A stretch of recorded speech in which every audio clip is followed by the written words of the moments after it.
간절함이 느껴지시나요? 네, 전화를 받고 일주일만 시간을 제가 더 달라고 했어요. 왜냐하면 조금만 다이어트를 해서 이 자리에 서고 싶다고요. 네, 그렇게 제가 신승현 목사님을 힘들게 했는데 주일에 아기는 기회를 찾고 성도는 주님이 주신 기회를 잡는다고 하신 말씀을 들으며 순종을 안 했다면 얼마나 눌렸을까. 순종이 제사보다 나음을 깨닫게 해주신 주님께 감사드리며 이 시간 함께 해주신 권사님, 집사님들께도 감사드립니다. 오늘 말씀은 큐티인 8월 3일 출애굽 10장 1절에서 20절. 네, 메뚜기 재앙을 통해 저와 저의 가정을 하나님께서 출애굽시켜 주신 간증을 나누어 보겠습니다. 첫 번째, 재앙의 목적은 하나님 여호와를 알게 하는 것입니다. 1절에서 6절까지 함께 봉독하시겠습니다. 여호와께서 모세에게 이르시되 바로에게로 들어가라. 내가 그의 마음과 그의 신하들의 마음을 완강하게 함은 나의 표징을 그들 중에 보이기 위함이며 내게 내가 애굽에서 행한 일들 곧 내가 그들 가운데서 행한 표징을 내 아들과 내 자손의 귀에 전하기 위함이라. 너희는 내가 여호와인 줄을 알리라. 모세와 아론이 바로에게 들어가서 그에게 이르되 히브리 사람의 하나님 여호와께서 말씀하시기를 내가 어느 때까지 내 앞에 겸비하지 아니하겠느냐. 내 백성을 보내라. 그들이 나를 섬길 것이라. 내가 만일 내 백성 보내기를 거절하면 내일 내가 메뚜기를 내 경내에 들어가게 하리니 메뚜기가 지면을 덮어서 사람이 땅을 볼 수 없을 것이라. 메뚜기가 내게 남은 그것 곧 우박을 면하고 남은 것을 먹으며 너희를 위하여 들에서 자라나는 모든 나무를 먹을 것이며 또 내 집들과 내 모든 신하의 집들과 모든 애굽 사람의 집들에 가득하리니 이는 내 아버지와 내 조상이 이 땅에 있었던 그날로부터 오늘까지 보지 못하였던 것이리라 하셨다 하고 돌이켜 바로에게서 나오니. 오늘 여호와께서는 바로에게 이스라엘 백성을 보내지 않으면 메뚜기 재앙이 임할 것을 선포하십니다. 8번째 메뚜기 재앙을 선포하실 때 하나님은 애굽에 임하는 재앙의 목적을 분명히 알려주십니다. 첫째는 바로와 그의 신하들에게 하나님을 알리기 위함이고, 둘째는 후대의 이스라엘 자손에게 하나님을 전하기 위함이며, 마지막으로 이스라엘 백성이 여호와 하나님을 알기 위함입니다. 1절 여호와께서 모세에게 이르시되, 재앙의 모든 말씀은 이렇게 시작합니다.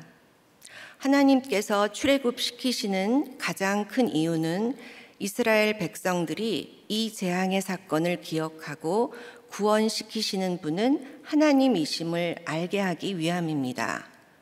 또한 재앙 때마다 하나님의 말씀은 동일합니다. 3절 그들이 나를 섬길 것이라. 그런데 오늘 여기에 한마디가 덧붙여졌습니다. 내가 어느 때까지 내 앞에서 겸비하지 않겠느냐. 겸비는 겸손을 뜻합니다.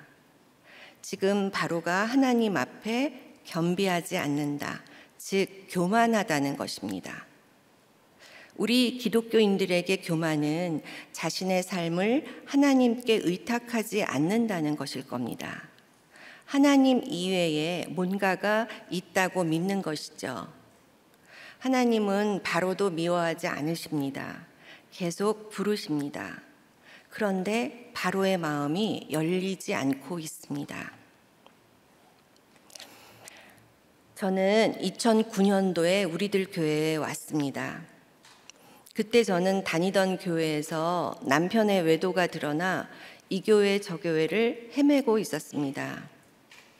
당신 좀 이상해 할 때마다 내가 형사냐? 쓸데없는 소리 좀 하지 마라 하던 남편과 그런 상황임에도 제게 아이들 스키복을 빌리러 오고 딸의 작아진 옷을 가져다 입히던 상대 집사에 대한 배신감으로 그날도 아침부터 술을 마시고 드러 누워 있었습니다.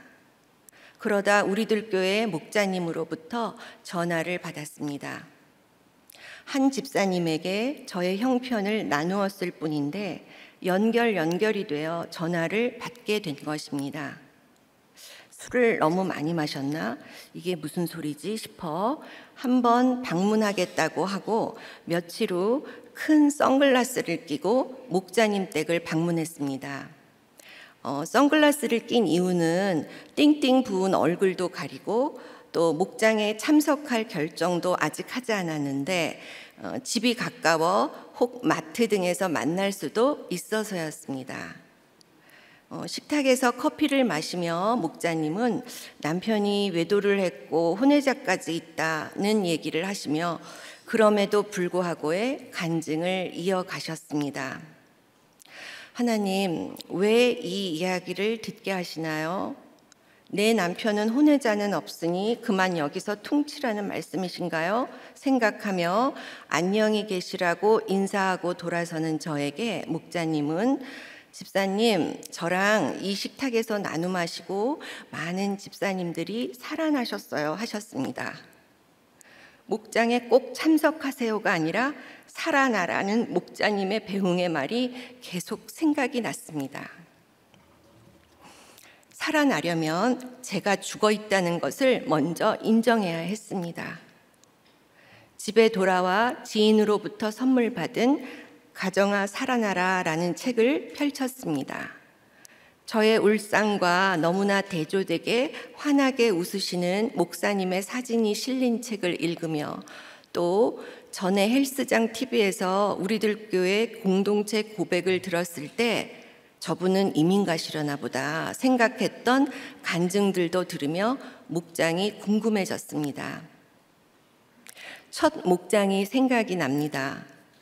케이크 스탠드 위에 초코 케이크가 올려져 있었는데 그걸 본 순간 뭔 경사났나 하는 마음으로 케이크에까지 분을 드러내며 들어서는 저를 목원 집사님들이 기쁘게 맞아주셨고 제가 나눔을 할 때는 함께 울어주셨습니다. 이후 목장은 저의 스케줄이 되어 갔는데 얼마 후 목자님이 집사님 이제 그만 남편 용서해 주세요 하시는 겁니다. 집에 와서도 그 말이 소화가 되지 않아 결국 머그잔으로 와인을 마시고 목자님께 전화를 드렸습니다. 찔찔 울면서 제가 그런 소리 들으려고 목장에 온 게 아니에요. 그런 소리 하시면 저 목장 안 나가요. 하며 떼를 쓰는 저에게 목자님은 어떡해요 집사님 하는 말만 하셨습니다. 아침이 되어 술이 깨고 생각을 해보았습니다. 친한 옷가게 사장님은 불면증과 거식증으로 꼴이 말이 아닌 저를 보고 탄천으로 자전거를 타러 가라고 하셨습니다. 아, 이분이 내 건강을 생각해서 하는 말이구나 했는데 자전거를 타고 가다 보면 남자들이 쫓아올 거다. 그러면 미사리 쪽으로 방향을 틀고 라이브 음악을 들으며 커피를 마시면 스트레스가 해소될 거다고 하셨습니다. 그런데 결정적으로 저는 자전거를 탈 줄 모릅니다. 위험하다고 자전거를 못 타게 하셨던 아버지가 원망이 되며 아무리 생각해 보아도 제가 갈 곳은 목장밖에 없었습니다. 그리고 목자님이 저의 생때에도 용서 취소가 아닌 안타까워하시던 목소리에 목장이 더욱 믿음이 가 목자님께 문자를 드렸습니다. 죄송해요 목자님, 제가 과음을 했어요 했더니 괜찮아요 집사님, 귀여웠어요 라는 목자님 단문에 다시 용기를 내었습니다. 그러나 목장에서 아무리 여러 집사님들의 나눔을 듣고 말씀을 들어도 집에 와서 남편 얼굴을 보면 다시 전쟁이 시작되었습니다. 그리고 나눔들의 요점은 바람을 안 핀 분은 있어도 한 번 핀 인간은 없다는 것이어서 혹 때려 왔다가 하나 더 붙이고 가는 건 아닐까, 갈등도 충만이었습니다. 남편은 제 예상과 달리 눈을 내리 깔지도 손이 발이 되게 싹싹 빌지도 않았습니다. 그때는 이 모든 환경이 하나님이 그 마음을 완악하게 하사에 해석이 되지 않아 전쟁을 거듭한 끝에 그해 겨울 남편은 여행 가방에 옷을 담아 집을 나갔습니다. 그 당시 남편은 택지를 분양받아 여러 채의 집을 짓고 있었는데 막 한 집이 완성되니 저의 추궁과 비난과 조롱을 피해 당당히 집을 나가 별거가 시작된 것입니다. 고1의 딸, 중학교 2학년이던 아들, 가만히 놔둬도 요동할 시기에 저희 부부는 목사님이 제일 나쁜 부모라 하신 부재중 아빠와 우울증 엄마의 모델이 되었습니다. 그래도 아빠 사는 집에 가끔씩 들러 밥 먹고 차 마시는 것까지 되어가고 있는데 어느 날 남편 핸드폰을 가지고 놀던 딸의 얼굴이 이상했습니다. 저 배고파요, 같이 밥 먹어요 하는 문자가 찍혀 있던 것입니다. 남편이 집을 나갈 때 이혼 각서를 쓴 것이 있는데 서로에게 새로운 상대방이 생길 시 시시비비를 가리지 않는다. 대충 이런 내용이었는데 남편은 각서의 내용을 새로 만난 이혼녀와 적용을 하고 있었던 것입니다. 토끼 눈을 하고 저를 쳐다보는 딸 앞에서 지금 애들이랑 놀고 있어요. 오늘 밥은 혼자 드세요. 라는 문자를 보내고 제 머리를 쓰다듬었습니다. 잘했어. 아주 잘했어. 영빨인지 약빨인지 모르겠지만 남편에 대한 집착을 내려놓고 객관적으로 보기라는 목장 처방을 적용한 기쁨은 저의 자존감을 높여갔습니다.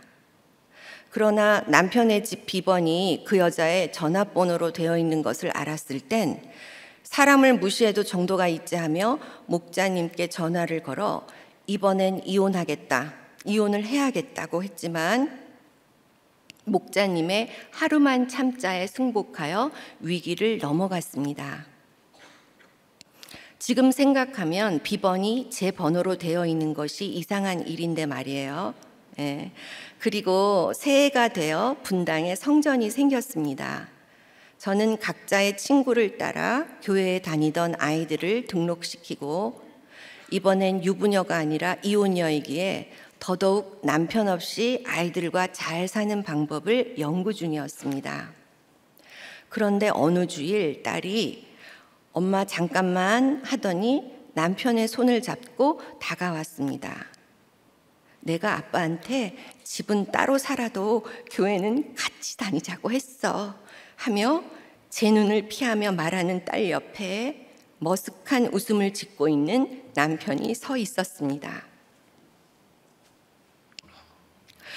아이들은 청소년부로 올라가고 내 구역에 나타난 저 원수와 라면 한 박스 간격을 두고 예배당에 앉아 있는데 목자님이 다가오셨습니다. 누구 하시기에 어차피 남이 될 사람이니 옆집 사는 아저씨예요 라고 소개를 했습니다. 이렇게 객관성을 넘어 냉정함으로 하나님 앞에 겸비하지 않았던 제게 하나님은 또 은혜를 베푸셨습니다. 새가족부 집사님 중에 남편의 고등학교 동창분이 계셨습니다. 저도 없이 혼자 새가족부로 간 남편에게 친구 찬스를 허락하신 것입니다. 이후 남편의 집에까지 오셔서 목장 참석을 권유하시는 그 집사님의 수고에 남편과 저는 별거 중임에도 목장에 참석하게 되었습니다. 그러다 저와 아이들이 살던 10년 된 아파트를 수리하게 되었습니다. 집을 짓고 남은 자재들을 이용해 뼈대만 남기고 하는 공사라 에어컨만 남기고 남편이 사는 집으로 이사를 하게 되었습니다. 공사 예정 기간이던 한 달이 거의 다 지나가고 있는데 남편이 애들을 봐서 그냥 이 집에 사는 게 어때 했습니다. 어떡하지? 에어컨도 두고 왔는데 생각 좀 해보고 하며 아이들에게 물었습니다. 엄마 마음대로 해 하는 아이들을 바라보며, 그래, 이 세상에서 우리 아이들을 제일 예뻐하는 남자와 재혼한다고 생각하자. 그렇게 개도 안 물어갈 자존심을 내려놓고 우박의 재앙 후에 남은 우리 아이들을 바라보았습니다. 적용 질문입니다. 하나님이 허락하신 완강한 환경은 무엇입니까? 하나님이 허락하신 완강한 환경은 무엇입니까? 그 가운데 하나님을 알아가고 계신가요? 그 가운데 하나님을 알아가고 계신가요? 두 번째, 재앙을 통해 하나님은 완전한 순종을 원하십니다. 7절에서 11절까지 함께 봉독하시겠습니다. 바로의 신하들이 그에게 말하되 어느 때까지 이 사람이 우리의 함정이 되리이까?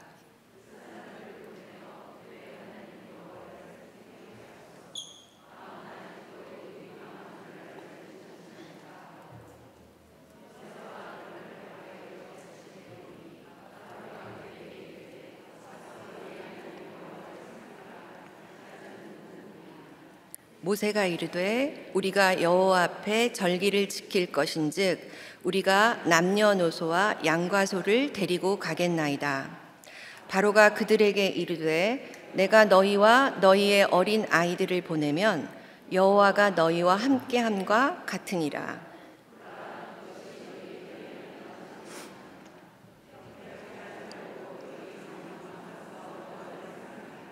이것이 너희가 구하는 바니라. 이에 그들이 바로 앞에서 쫓겨나니라. 바로의 신하들이 왕은 아직도 애굽이 망한 줄을 알지 못하나이까 하는 간청에 바로는 다시 모세와 아론을 부릅니다. 모세가 남녀노소와 양과 소를 데리고 가겠나이다 하는 말에 바로는 장정만 가서 여호와를 섬기라고 단서를 달아 하나님의 말씀을 가감하며 자기 생각을 앞세웁니다. 처음으로 바로의 신하들이 바로를 설득합니다. 이 모든 일을 겪으면서 바로를 신으로 섬겼던 그들이 바로가 참신이 아니라 여호와가 참신임을 깨달은 것입니다. 그러나 바로는 정신을 못 차립니다. 신하들이 다시 데리고 온 모세와 아론에게 가라고 하지만 단서를 달고 있습니다. 8절, 갈 자는 누구냐? 가긴 가되 다 갈 수는 없다는 것입니다. 이 말은 굉장한 유혹입니다. 어쨌든 보내주는 것이니까요. 하지만 하나님의 뜻은 다 같이 가는 완전한 구원입니다. 바로의 이 조건에 모세는 남녀노소 양과 소를 데리고 가겠다고 합니다. 이것이 믿음입니다. 믿음은 타협하지 않는 것입니다. 그러다 모세와 아론은 바로 앞에서 쫓겨납니다. 별거를 끝내고 다시 한 집에서 살게 된 저의 부부는 한 집에 살고는 있지만 각자의 생각을 앞세우기에 말씀이 들리지 않아 여전한 방식으로 싸움을 했습니다. 그러자 아들의 수고가 시작되었습니다. 아들은 갑자기 생긴 기흉으로 수술을 하고 고등학교에 올라가서는 좀 쉬겠다며 학교 가기를 거부했습니다. 아들의 일탈이 맨날 집에 드러누워 있던 너 때문이다 라는 남편에 맞서 아니다, 이 모든 것의 원인은 바람 피운 너 때문이다 라고 하며 저도 지지 않았습니다. 한 번은 싸움을 하다 목장이 있는 날이어서 제가 잠깐 나 부목자라 목장 보고서 쓰러 목장 가야 되니까 갔다 와서 계속하자며 집을 나서는 저를 따라온 남편은 본인의 억울함과 제가 얼마나 가증스러운 인간인지를 저의 목자님께 하소연하기도 했습니다. 부부 목장도 예외가 아니었습니다.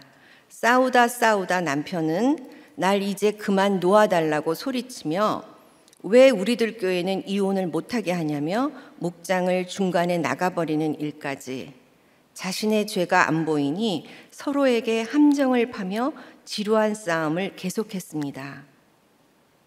저는 부모님이 많이 싸우셔서 앞집에 피아노 학원 친구, 뒷집엔 학교 친구 보기 창피해 나중에 결혼하면 내용물은 어떠하든 조용조용 덮고 사는 것이 목표였는데 어쩌다 일이 되었는지.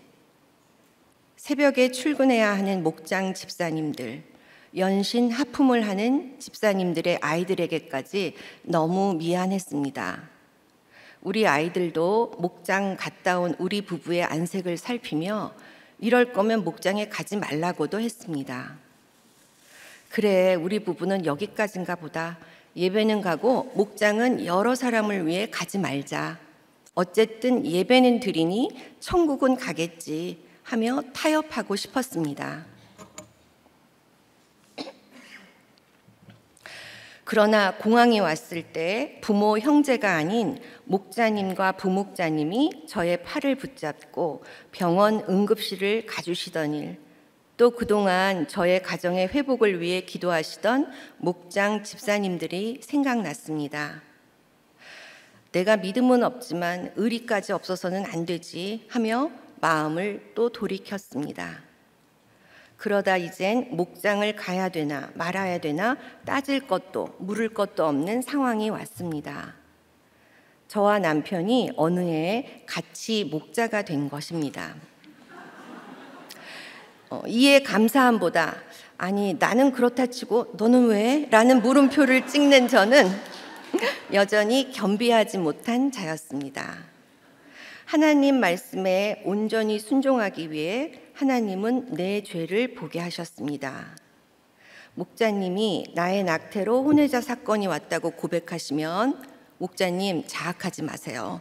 여자들 기본적으로 한두 번은 짓는 죄예요. 그러면서 저의 죄를 가리려고 남의 죄 고백도 막았는데 이젠 목자가 되었으니 죄 고백은 필수가 되었고 큐티로 환경을 해석하지 못하면 세상적 방법만 들이대는 사꾼 목자가 될 수도 있었습니다. 이제 제가 제일 듣기 싫어하던 성경 말씀인 용서, 정금, 하나님의 때를 가감하지 않고 무엇보다 죄와 타협하지 않고 저와 목장 식구들이 천국 입성을 위해 출애굽을 해야 할 하나님의 때였습니다.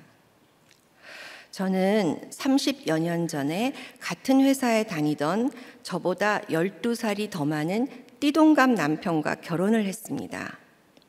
우리 부서 부장님이 괜찮은 노총각 부장이 있는데 하시며 선배 중에 소개할 사람이 있냐고 하시기에 괜찮으면 노총각일 리가 있나?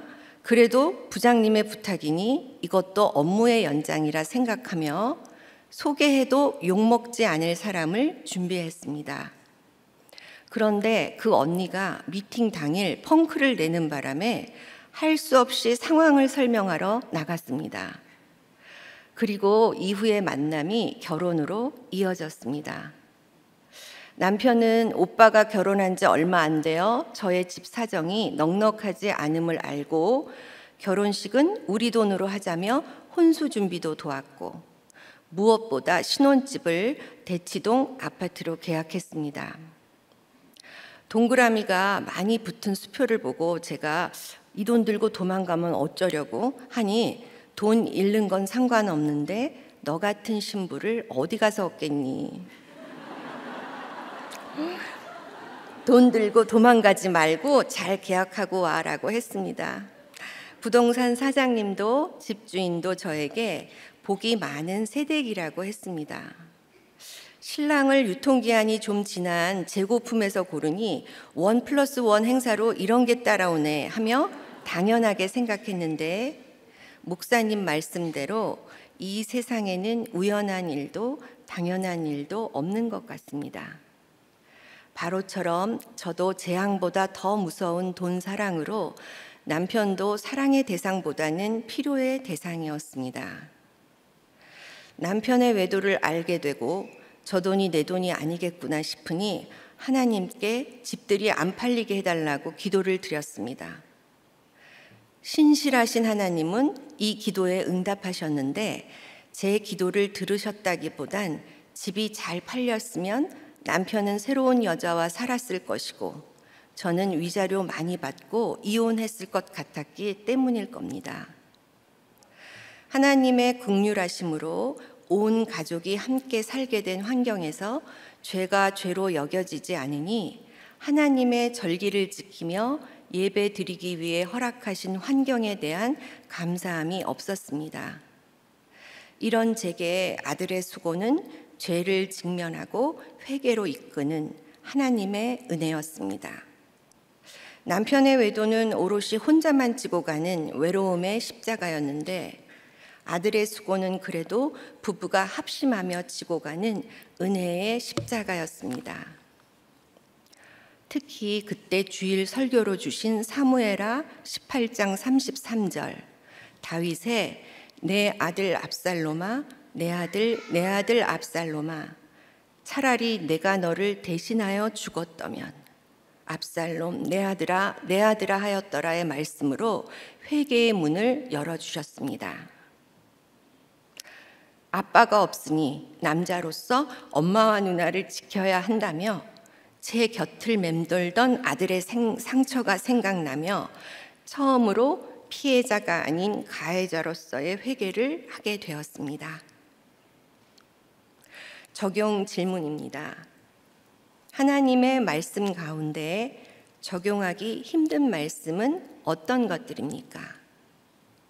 하나님의 말씀 가운데 적용하기 힘든 말씀은 어떤 것들입니까? 그 말씀과 씨름하고 계신가요? 아님 조용조용 덮으며 넘어가고 계신가요? 그 말씀과 씨름하고 계신가요? 아님 조용조용 덮으며 넘어가고 계신가요? 세 번째, 하나님의 말씀은 반드시 이루어집니다. 12절에서 20절까지 함께 봉독하시겠습니다. 여호와께서 모세에게 이르시되 애굽 땅 위에 내 손을 내밀어 메뚜기를 애굽 땅에 올라오게 하여 우박에 상하지 아니한 밭의 모든 채소를 먹게 하라. 모세가 애굽 땅 위에 그 지팡이를 들매 여호와께서 동풍을 일으켜 온 낮과 온 밤에 불게 하시니 아침이 되매 동풍이 메뚜기를 불어들인지라. 메뚜기가 애굽 땅 위에 이르러 그 사방에 내림에 그 피해가 심하니 이런 메뚜기는 전에도 없었고 후에도 없을 것이라. 메뚜기가 온 땅을 덮어 땅이 어둡게 되었으며 메뚜기가 우박에 상하지 아니한 밭의 채소와 나무 열매를 다 먹었으므로 애굽 온 땅에서 나무나 밭의 채소나 푸른 것은 남지 아니하였더라.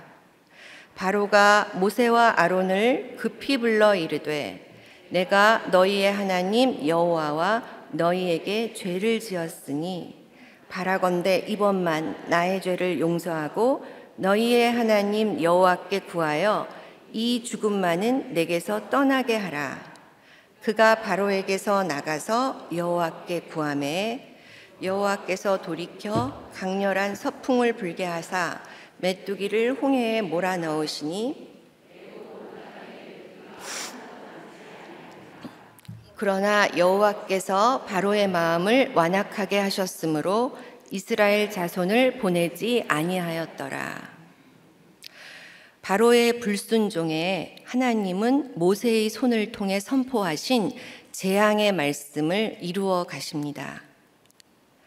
메뚜기 떼가 애굽의 모든 밭의 채소와 나무 열매를 다 먹어버리자 바로는 다시 모세와 아론을 부릅니다. 바로는 죄를 고백하고 용서를 구하며 이 죽음의 재앙이 떠나가기를 간구합니다. 이에 모세가 여호와께 구하매 메뚜기들은 사라지지만 문제가 해결되자 바로는 이스라엘 백성을 보내지 않습니다. 메뚜기 재앙이 무서운 이유는 그해 농사만 망치는 것이 아니라 그 다음에도 또 그 다음에도 씨를 말리기 때문입니다. 그래서 메뚜기 떼가 지나간 땅은 농사 짓기에 어려운 땅이 됩니다. 별거와 이혼 서류, 이혼 각서 등으로 더 이상 가족의 형태를 유지할 수 없을 것만 같았던 저의 가정을 하나님은 재앙을 통한 사랑으로 여기까지 오게 하셨습니다. 그동안 아들도 조금 늦긴 했지만 학생의 때, 직장인의 때를 보내고 있고, 엄마 아빠 눈치를 보며 불안해하던 딸도 이젠 건강한 화를 내는 청년부 지체가 되었습니다. 그러나 오늘 말씀 마지막 절인 20절이 그러나로 끝맺듯이 남편은 저의 변함없이 완악한 마음과 본인의 허리 수술로 목자도 싫다며 목자 직분을 내려놓았습니다. 남편 앞에서 하나님이 되어 옳고 그름을 판단한 제 삶의 결과였습니다. 저러다 목장도 안 가면 어떡하지 했는데 목자님과 권찰님의 이끄심으로 목장엔 잘 참석하고 있습니다. 재앙이 올 때만 회개하고 해결되면 다시 옛사람의 모습으로 돌아가는 저의 죄를 보라는 하나님의 표징으로 해석하며 가고 있습니다.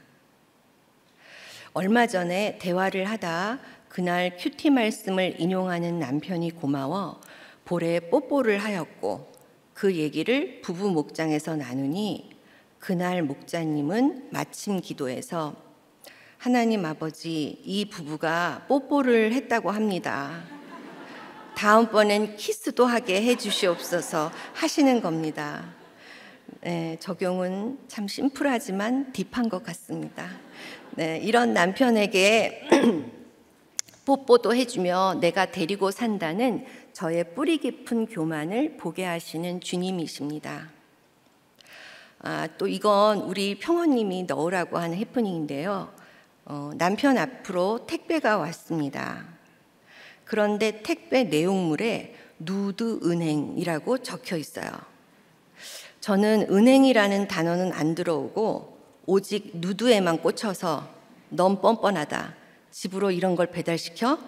효과적으로 혼낼 방법은 없을까? 하며 그 택배 상자를 집 안으로 옮겨놓고 제가 알고 있다는 표시는 해야 되니까요. 잠깐 외출을 하고 왔는데 나중에 개봉된 택배 상자 안을 보니 껍질을 깐 은행이 들어있었습니다. 어머, 이런 거였어. 손 떨리게 분노하던 마음을 내려놓고 뭐 CSI에서도 사건이 생기면 전과자들부터 조사하니까 하며 넘겨버리고 싶었지만 주일 말씀, 지옥에서 올라온 교만인 나를 우상 삼고 있는 지겨운 나의 모습을 보았습니다. 그래서 남편에게 고백하며 사과했습니다. 남편은 이 고백에 그냥 빨리 은행 놓고 밥해라 합니다. 남편은 저의 회개보다 밥이 더 중요한 것 같습니다. 나 죄인, 너 죄인인 환경에서 함께 살게 하시며 재앙을 보기보단 나를 직면하는 시간으로 이끌어 주시는 주님께 감사할 따름입니다. 제 다이어리 저의 새벽 기도의 날짜인 8월 3일 칸이 얼마 전까지 주여 이었는데 지금은 하나님 아버지 감사합니다로 바뀌어 있습니다. 육적으로뿐만 아니라 영적으로도 분노가 아닌 감사함으로 출애굽시켜 주신 하나님, 그리고 이 출애굽의 길에 함께해 주신 저의 네 분의 목자님들, 부부 목장의 목자님들, 권찰님들, 목장 집사님들, 세상에서의 해피엔딩을 사모하는 저 때문에 돌고 돌았던 많은 시간 함께해 주셔서 감사합니다. 앞으로도 올 그러나의 삶 속에서 주신 사랑 잊지 않고 잘 흘려보내겠습니다. 어머나 너무나 재밌어요. 네. 너무 있는 그대로 이렇게 저기 설명을 이렇게 해주시니까 목장하는데 여러분들 너무나 많이 이렇게 도움이 되시죠? 예, 그러니까 이제 저기 겨울인데 제가 이렇게 아니 여름인데 겨울 스카프를 이렇게 예. 네, 근데 지나간 일들을 이렇게 설명을 해주니까 너무 정말 그러니까 우리가 너무 항상 슬픈 일을 너무 재밌게 하는 우리들 교회라고 이제 얘기를 하는데 그러니까 지금 벌써 십몇 년이 된 거잖아요, 그죠? 예. 그런데 뭐 지금도 이쁘지만은 우리 이소영 권사님은 정말 외모를 못 내려놓겠죠. 조금 내려놨어요? 아니면은 예. 네, 내려놨어요. 그래서 다이어트 안 하고 올라왔습니다. 아, 근데 그게 내려놓을 수 있는 거예요? 관심이 없으니까요. 예. 그냥 옛날에는 뭐 남들도 쳐다보고 예.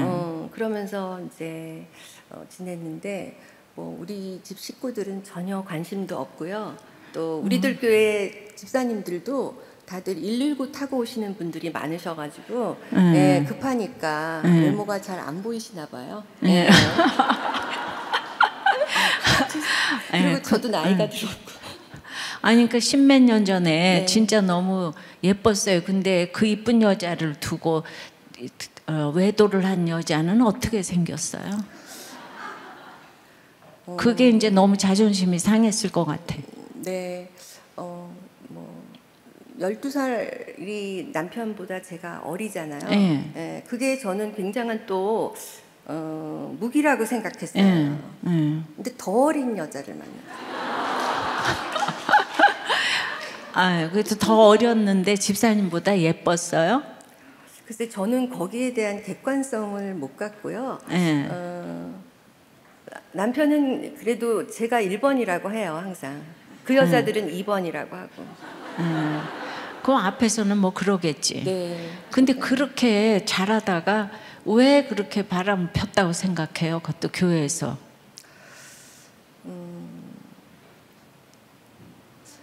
그러니까 제가 남편한테 갖는 마음이 그렇게 따뜻함이 좀 없었어요. 그리고 저는 이제 불만을 대화로 풀기보다는 그냥 냉랭함으로 눈빛 뭐 이런 걸로 많이 이렇게 전달했기 때문에 가정이 그렇게 따뜻하지 않았던 것 같아요. 맞아요. 근데 우리들 교회 안 왔으면 어땠을 것 같아요? 이혼했을 것 같아요? 그러니까 이혼하자고 남편이 이제 했으니까요. 저도 못 이기는 척 했을 것도 같아요. 그리고 저희 주위에 이렇게 얘기를 들어보면 다들 저보고 다 이혼하라고 하셨어요. 네. 친정 엄마까지도. 네. 아니 그러니까 정말 이렇게 둘을 보면은 집사님이 훨씬 힘들더라고. 이소연 지금 권사님이지만은 예 정말 말을 안 들어요 우리 권사님이. 그렇게 막 그게 술을 마시고 진짜 듣고 은혜 받는 것 같았는데 가면 딴소리를 하고 예 그러니까 자존심이 정말 대단한 거예요. 어디서부터 온 자존심일까요? 외모?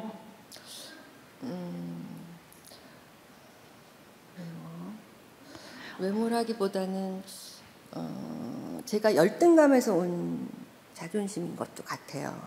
그러니까는 이제는 이라는 생각으로 예. 이제 그런데 또 사실 남편이 그냥 또 돈을 벌고 망했어도 항상 먹을 것이 있고 그래서 말씀이 들리기가 어려웠던 것 같아. 두 부부가 다. 네. 땅끝까지 내려가지 않아가지고. 예. 근데 남편은 요새 뭐 해요? 온라인 예배에 정착을 했어요. 온라인 예배 뭐라고? 정착을 했어요. 온라인 정착했어요? 예. 허리가 아파서 그러는 거죠. 그래도 정착한 게 어디예요? 근데 요새 또 그 집이 예 그렇게 정말 그냥 망할 것 같은 집이 부동산이 또 이렇게 올라가 가지고 집이 또 이렇게 다 이제 재산이 되고 아파트가 그렇게 되니까 남편의 마음이 좀 부여해졌겠죠. 네. 근데 아직 잘 그동안에 누적된 빚이 있어서요. 이제 갚고는 있는데 어쨌든 우리가 연말에 맨날 하는 소리가 도대체 계산이 안 된다. 어떻게 이번 해를 이렇게 넘겼을까. 정말 하나님이 해주신 거다라고. 그렇게요. 그러니까 그때 다 망하는 줄 알았거든. 네. 근데 지금 그래도 교회 나오고 목자하고 이러니까 지금 다 지금 하여튼 회복이 됐잖아요. 네. 네? 그 간증을 사실 좀 해야 되는데, 네, 저기 보면은 다 망할 것 같고 지금 당장 어떻게 그냥 다 저기 막 쪽박 찰 것 같은 그런 환경인데, 예, 지금 이제 다시 이제 뭐 하여튼 아파트를 있는 대로 지어놓고 이제 크게 지어놔서 분양이 하나도 안 되니까 그냥 어마어마한 빚더미에서. 근데 그 이렇게 가지고 있어가지고 이제 전부 다 지금 이제 요즘엔 또 아파트 시대가 됐잖아요, 그죠? 예. 근데 지금 이제 학교는 그만뒀나요, 정년? 아직 강의 다니고 있어요. 그래요? 네. 그거는 많지는 않지만. 그래도 그건 온라인으로 해요? 가서 대면으로 해요? 대면으로 요즘에는. 아유, 그럴 수가 있나? 그건 아니라구나. 내가 그러더라고. 얘기해 주세요. 네. 온라인 예배라도 정착해서 이쁘게 봐주려고 했는데 강의는 또 허리 아픈데 어떻게 강의는 대면으로 나가세요? 그래서 좀 힘들어해요. 네. 오늘 와서 이렇게 하는 건 알아요? 모를 거예요. 몰라요? 네. 아유, 그렇구나. 왜 이런 얘기 안 하세요?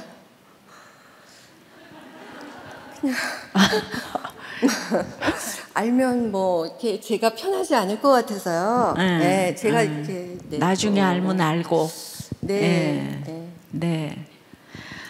아니 근데 우리 이소영 권사님이 이렇게 재밌는 사람인지 몰랐어. 그냥 말 안 듣는 사람인 줄만 알았는데 공주 같아가지고 이뻐가지고 선서했잖아요. 목장을 위해서 재미있는 목장을 만들고. 진짜 재밌네요. 예. 우리가 저렇게 그 재미있게 하면 돼요. 목장은 자기 얘기 안 되는 얘기 그대로 하고 그런 얘기를 지금 이제 하나하나씩 이렇게 전하는데 너무 목장하는데 도움이 많이 되고 목자들이 속을 많이 썩었지만은 저렇게 또 이제 고맙다고 얘기해주는 목자도 또 많지 않아요. 예, 그 지나간 일들을 그 왜냐하면 나도 보고받아서 날마다 알고 나한테 날마다 기도 제목 내가지고 너무나 나도 속상해하고 또 말 안 듣냐 이래가면서 이제 그랬는데 그걸 볼 때마다 또 나는 우아한 미소를 띠고 집사님한테 속은 썩어져 가는데 이렇게 그냥 아유 여기 잘 정착하라고 십몇 년 만에 이렇게 간증을 하게 돼서 너무 감사하고 근데 허리는 계속 아플 예정이에요? 뭐 글쎄요. 저기 어쩔 땐 멀쩡하다가 또 어쩔 땐 아프다가 또 이제 그런 것 같아요. 그래서 허리가 아파서 목자를 지금 못 한다고 그래서 그거를 좀 이제 이렇게 면죄부를 줬는데 다시 시킬까요? 목자를 안 했더니 허리가 더 아프다 그러더라고요. 네, 다시 그거 하셔야죠. 그게 책임감이 없으면 안 되는데 오래 되셨고 그래도 이 두 부부하고 얘기를 할 때 남편이 훨씬 잘 통했거든요. 그래서 그 남편이 바람을 잘 피나 봐. 속은 강남 갔다가도 얘를 이렇게 통하게 잘하니까.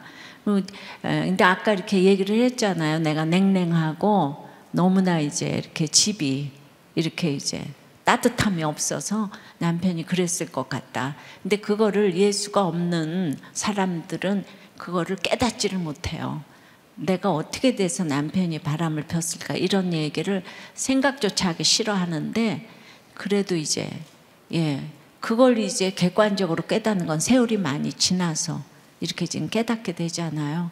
그러니까 항상 이 방송을 보시는 분도 그렇고 항상 그 내 삶의 결론이라는 걸 항상 그 인정을 하시고 이렇게 말씀이 들리면은 해결이 되는데 말씀이 안 들리니까 정말 지옥을 살더라고. 저 부부가 정말 지옥을 살았어. 근데 하여튼 우리도 교회 와서 많은 그 목자, 그 다음에 택자가 돼가지고 우리도 떠나질 않아가지고 붙어 있었던 것이 너무 사실은 감사하고요.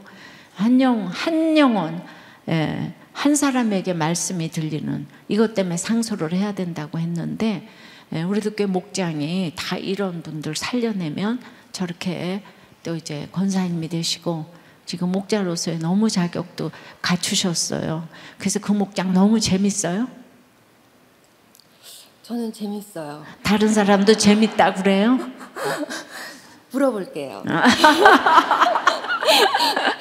예, 그럴 것 같아요. 네. 지금 설명을 너무 아주 스토리텔링으로 이렇게 잘해주시고, 예, 그 교회에 대한 감사도 있고, 목자에 대한 감사도 있고, 얼마나 본인이 형편없었는지를 다 얘기를 해줬잖아요. 예, 술 먹고 그냥 뻗어 있고 그냥 이런 얘기를 가감없이 해주시니까 바로 이런 것이 재미있는 목장이 아닐까 생각하고, 우리 신창득 목자님 얼마나 제가 생각하고 또 여러 번 얘기를 했는데 딴 길로 가지 마시고, 지금 별대 가도 뭐 허리도 아픈데 이제 누가 받아주겠어요.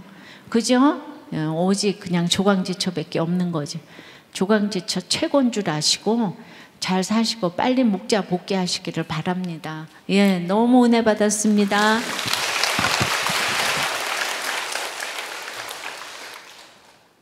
네, 기도드리겠습니다.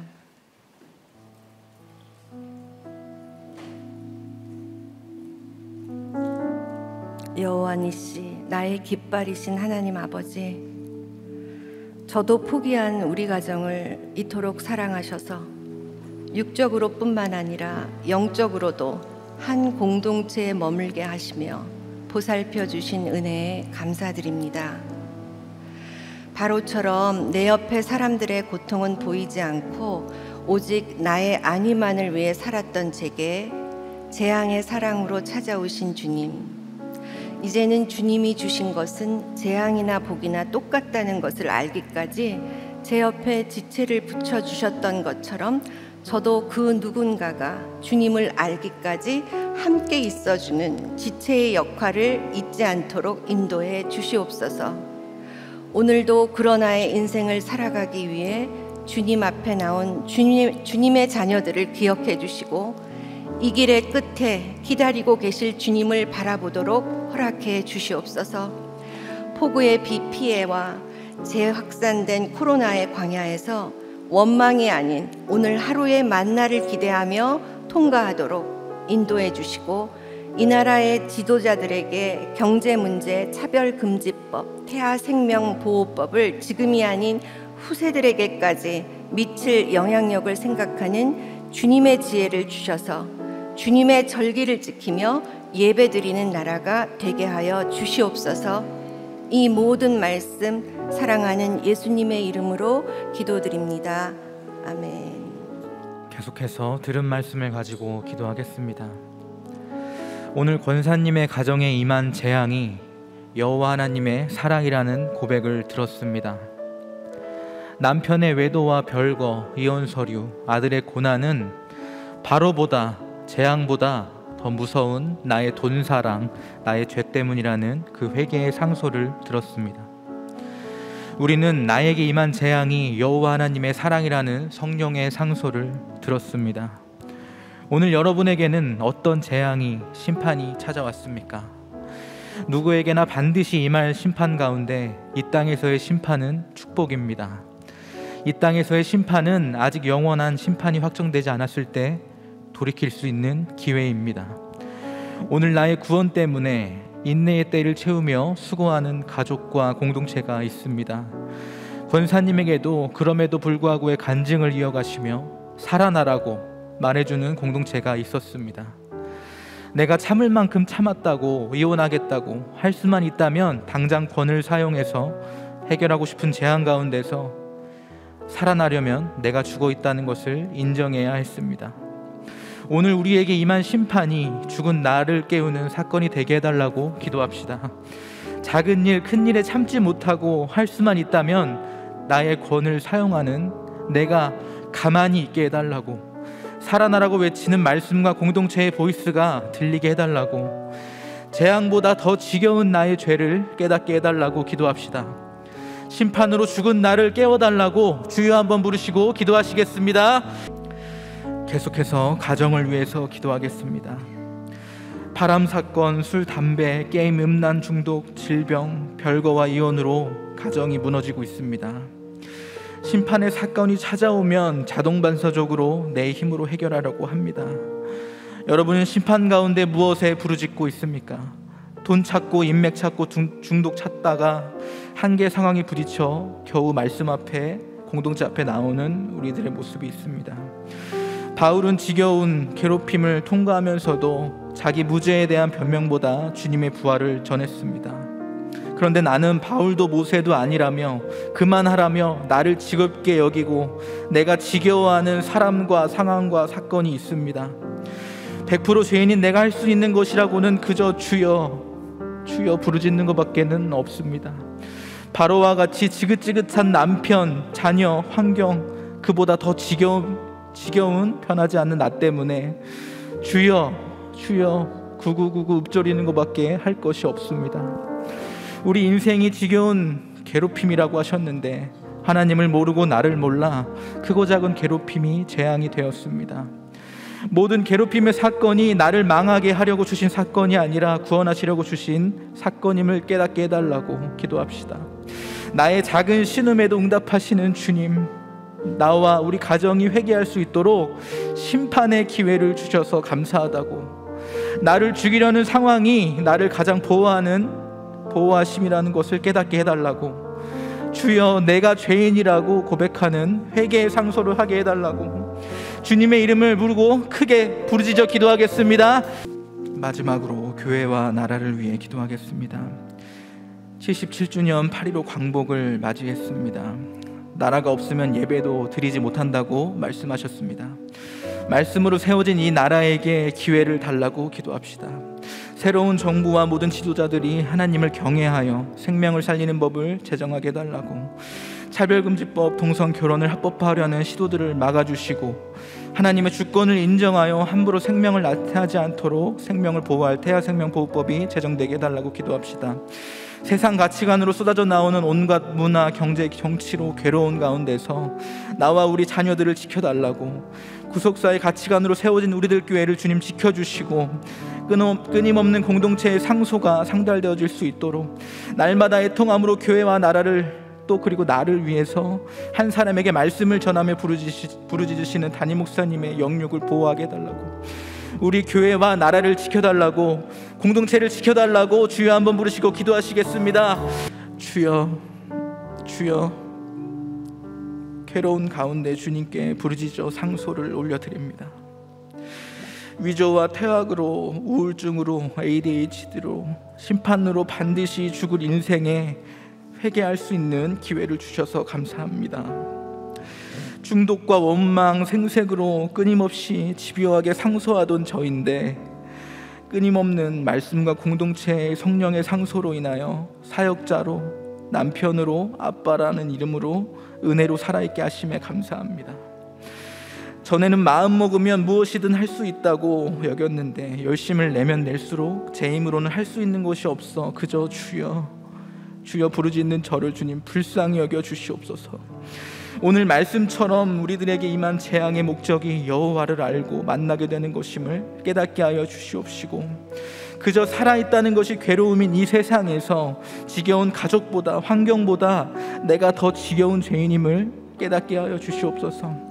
재앙과 같은 사건을 통해 완전한 순종을 할 수 있도록 긍휼히 여겨 주시옵시고, 질병과 각종 중독, 이혼으로 상처받고 있는 각 가정들이 최고의 대안인 목장에서 은원하게 하시고, 작은 것부터 진솔하게 나누는 겸손을 허락하여 주시옵소서.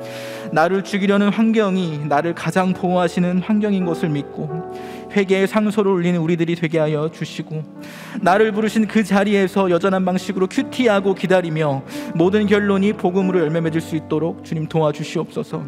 말씀으로 세워진 이 나라를 주님 긍휼히 여기셔서 새로운 정부와 지도자들이 하나님을 경외하고 차별금지법, 동성결혼, 합법화를 막아주시고 온 나라와 교회가 하나님을 말씀을 반드시 이루어진다는 것을 믿고 태아생명보호법과 같이 생명을 살리는 법이 제정될 수 있도록 인도하여 주시옵소서. 구속사 말씀으로 세워진 우리들 교회를 지켜주시고 날마다 애통한 마음으로 한 사람에게 말씀을 전하시는 담임 목사님의 영육을 보호하여 주시옵소서. 담임 목사님의 성령의 상소가 우리들의 상소가 되어질 수 있도록 도와주시옵소서. 전쟁의 재앙이 그치지 않는 우크라이나를 보호하여 주시고 속히 전쟁이 그치고 괴롭힘 가운데 복음이 들어가는 기회가 될 수 있도록 주님 인도하여 주시옵소서. 세계 곳곳에서 선교 사역을 감당하시는 선교사님들을 보호해 주시고 구원의 열매와 말씀의 역사가 끊이지 않게 도와주시옵소서.